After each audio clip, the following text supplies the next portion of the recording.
Salut à tous, j'espère que vous allez bien les amis, j'espère que vous avez passé de très très belles fêtes de Noël. Malgré ce que l'on voit actuellement sur le marché des crypto-monnaies, parce que le marché, il continue sa dégringolade. Et actuellement, si on est à un Bitcoin aux alentours de 97 000 dollars et ça pourrait continuer à dégringoler dans les prochaines heures. Donc, qu'est-ce qui se passe concrètement sur le marché des crypto-monnaies? Parce qu'on espérait que après la correction que l'on a eue il y a de cela approximativement 6 jours, cette forte correction-là qui s'est également fait ressentir sur les autres marchés parce que ce n'était pas juste une forte correction liée au secteur des crypto-monnaies, mais c'était général. Maintenant, on se rend compte en analysant tous les autres marchés que les crypto-monnaies actuellement, ou bien le secteur des crypto-monnaies, c'est le seul secteur qui n'est pas en train de récupérer pleinement actuellement. Le Nasdaq Composite, le Nasdaq 100 est en train de récupérer, mais le secteur des crypto-monnaies est plutôt en train de vaciller. Donc, qu'est-ce qui se passe? Est-ce que ça pourrait annoncer une probable chute globale du marché des crypto-monnaies, donc un bear market comme on le connaît si souvent.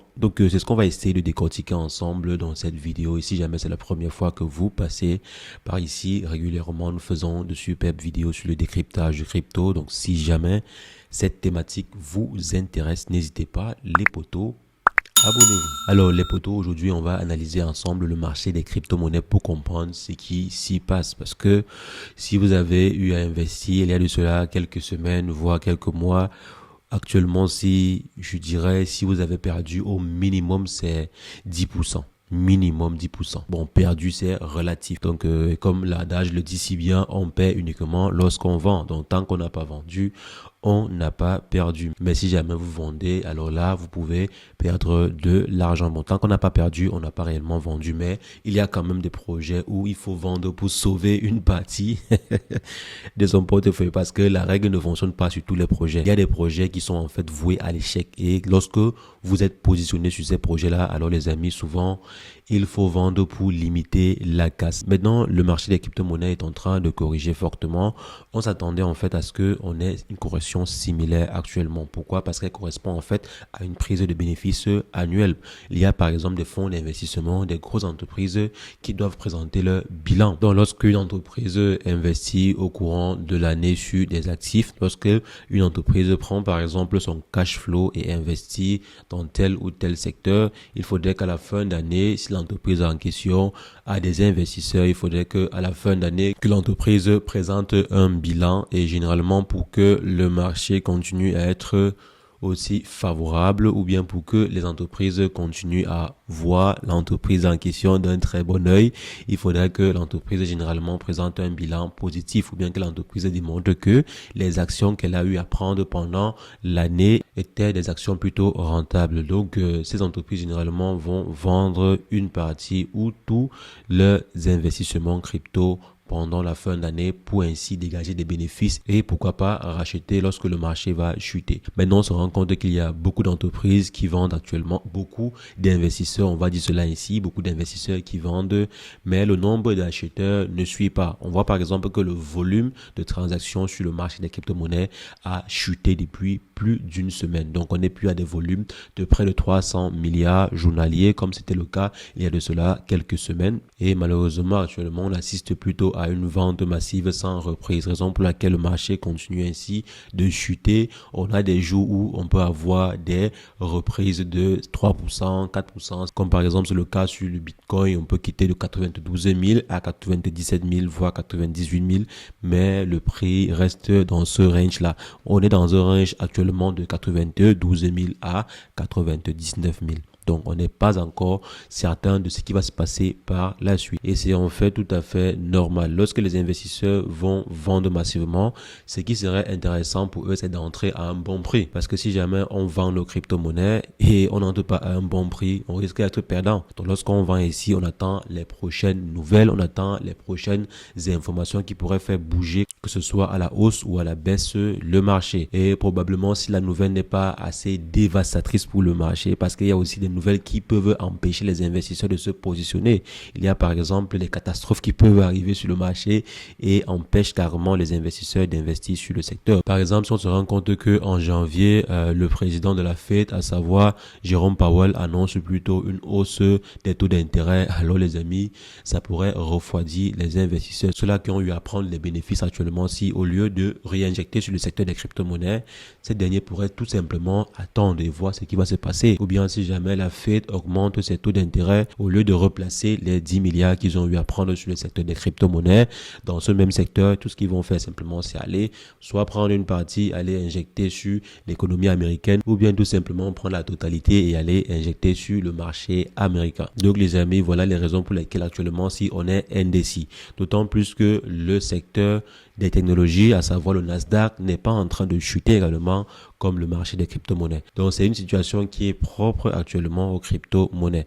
Propre de façon relative parce que même le Nasdaq n'est pas aussi en train de surperformer. C'est juste une reprise lente du Nasdaq, mais le marché des crypto-monnaies n'a pas encore réellement repris parce que, comme on le sait très bien, ce secteur est super volatile. Donc pour se repositionner dessus, il faudrait vraiment avoir les bonnes informations. Donc raison pour laquelle les amis, actuellement si les investisseurs sont en train d'attendre les bonnes informations qui pourraient arriver, bonnes ou mauvaises informations qui pourraient arriver sur le secteur des crypto-monnaies, à savoir par exemple les informations relatives à l'économie américaine de façon annuelle, à savoir également comment va se passer la politique de Trump. C'est vrai, on a eu à dire Trump va faire ceci, Trump va faire cela, mais d'ici janvier, on va réellement savoir ce qu'il sera capable de faire parce qu'il va prendre les règnes en janvier prochain. Maintenant, on aimerait savoir est-ce qu'il aura réellement le pouvoir de le faire. C'est vrai qu'actuellement, c'est d'après les différentes élections qui sont là, Donald Trump a le pouvoir de tout faire, mais on aimerait vraiment savoir si c'est qu'il va réellement le faire. Et on pourra le savoir d'ici quelques semaines. Donc les investisseurs préfèrent attendre ces différentes nouvelles-là qui vont arriver sur le marché et qui pourraient faire soit exploser le marché ou bien soit faire chuter drastiquement le marché. Et si vous vous rappelez très bien, la hausse que l'on a eue en janvier était similaire. On attendait en fait les bonnes nouvelles et on a vu comment les bonnes nouvelles qui se sont succédées en janvier ont permis à ce que le marché explose. Donc on a par exemple eu l'approbation par la SEC des ETF Bitcoin, l'émission sur le marché des ETF Bitcoin et tout ce qui va avec. Donc la succession de bonnes nouvelles en janvier dernier a permis à ce que le marché se comporte plutôt bien et on attend actuellement les très bonnes nouvelles qui pourront faire en sorte que le marché reprenne de plus belle. Et pourquoi pas que le Bitcoin touche finalement les 200 000 $. Donc les amis, voilà en ce qui concerne la situation actuelle sur le marché. Il n'y a pas encore de bonnes nouvelles, il n'y a pas aussi de mauvaises nouvelles. Les investisseurs ont pris des bénéfices, maintenant ils attendent de voir comment le marché va se comporter. Mais il y a un type que lui, il n'attend pas, à savoir le PDG de MicroStrategy. Ce dernier n'attend pas. Il a récemment acheté pour plusieurs dizaines de milliers de bitcoins. Donc pendant que le marché était en train de chuter, pendant que le marché était indécis, lui, il continuait à acquérir et continue même à acquérir des bitcoins. Donc pendant que les investisseurs réfléchissent, est-ce qu'on va réinjecter, est-ce qu'on ne va pas réinjecter, lui, il est concentré, il est focus. Je dois acheter le maximum de bitcoin possible. Et lors d'une interview, ce dernier disait que le bitcoin pouvait atteindre facilement les 13 millions de dollars. 13 millions de dollars les amis pour un seul bitcoin. Ça veut dire que si jamais l'objectif de ce dernier est atteint, donc si un jour le bitcoin atteint les 13 milliards de dollars, millions de dollars, ça veut dire que l'entreprise MicroStrategy pourrait être l'entreprise ayant le plus gros cash flow au monde. Imaginez-vous, ce dernier détient aujourd'hui plus de 400 000 bitcoins. Et je pense que à terme, ils pourront facilement atteindre les 1 million de bitcoins. Et si au grand jamais un bitcoin atteint 13 millions de dollars, imaginez-vous le cash flow de l'entreprise en question. Ça pourrait être phénoménal. Imaginez-vous 13 millions. Même si c'est simplement 10 millions. 10 millions fois 1 million de bitcoin. Ça fait combien de milliers de dollars? Donc les amis, ce dernier a une vision plutôt intéressante et je pense qu'il y a de plus en plus d'investisseurs qui sont en train de suivre le pas et qui n'attendent pas, qui sont en train d'acheter progressivement des bitcoins, achètent et conservent progressivement des bitcoins. Donc les amis, la question de savoir si est-ce que c'est le moment de continuer à acheter ou pas, je pense que si vous avez une stratégie de DCA, donc vous achetez chaque fois que le marché chute, je pense que vous ne devez pas vous poser la question de savoir si est-ce que ça vaut la peine de continuer à acheter ou pas, parce que avec le DCA, c'est le moment d'acheter. Quand vous appliquez en fait une stratégie de DCA, le moment le plus intéressant d'acheter, c'est quand le marché chute. Ce n'est pas quand le marché est au top, c'est quand le marché est en train de corriger. Donc si jamais vous avez commencé une stratégie de DCA, alors c'est le bon moment pour continuer à accumuler vos crypto-monnaies.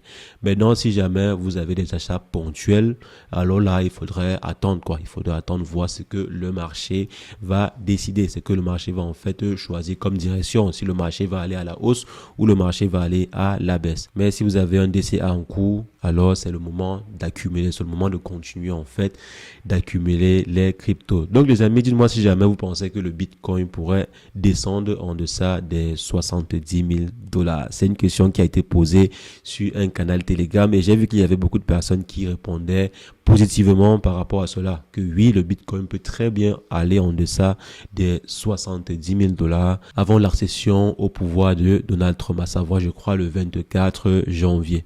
Parce qu'on suppose qu'avant cela, il n'y aura pas de bonnes nouvelles et du coup, les investisseurs vont continuer à vendre massivement jusqu'à attendre la prochaine bonne nouvelle.